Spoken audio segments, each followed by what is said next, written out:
Target সেই হামজার header, হামজার গোল। Brave new Bangladesh. এশিয়ার সেরা দল এখন বাংলাদেশ। ঘরের মাঠে প্রায় ৩ বছর পর খেলতে নামলো বাংলাদেশ ফুটবল দল। ৩ বছরে কি পরিবর্তন হয়নি? প্রবাসী ফুটবলদের জয় জয়কার। হামজা, হামিদুল, শামির সোমকে নিয়ে দক্ষিণ এশিয়ার এখন সেরা দল হচ্ছে বাংলাদেশ। শেষ 2021 সালে বাংলাদেশ নিজের মাঠে খেলছিল। তখন হামজা কি আসবে নাকি আসবে না এ নিয়ে ফুটবল প্রেমীদের মনে ছিল নানা গুঞ্জন।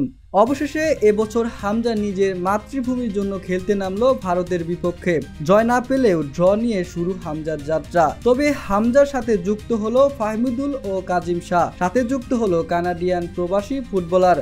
এবার ভুটানের বিপক্ষে স্টেডিয়ামে দ্বিতীয় ম্যাচে খেলতে নামলো 3 প্রবাসী তুর্কি। ভুটানের বিপক্ষে খেলা ম্যাচে বাংলাদেশ দল ফিরিয়ে আনলো বাংলার ফুটবলের স্বাদ, যে স্বাদ উপভোগ করলো বাংলার হাজার দর্শক মাঠে এবং স্ক্রিনে কোটির অধিক। ম্যাচ শুরুর আগেই দর্শকের উপস্থিতি ছিল চোখে পড়ার মতো। স্টেডিয়ামের কানায় কানায় ছিল দর্শকের সরব উপস্থিতি। আবার কেউ কেউ টিকিট না পেয়ে নানাভাবে স্টেডিয়ামের ভেতর ঢোকার চেষ্টা করছে।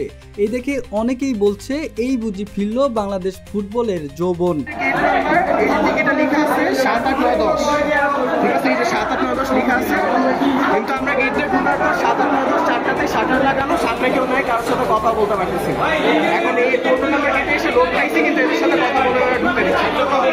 এবার ম্যাচে ফেরা যাক। ম্যাচের 6 মিনিটে হামজার হেটে অসাধারণ গোল।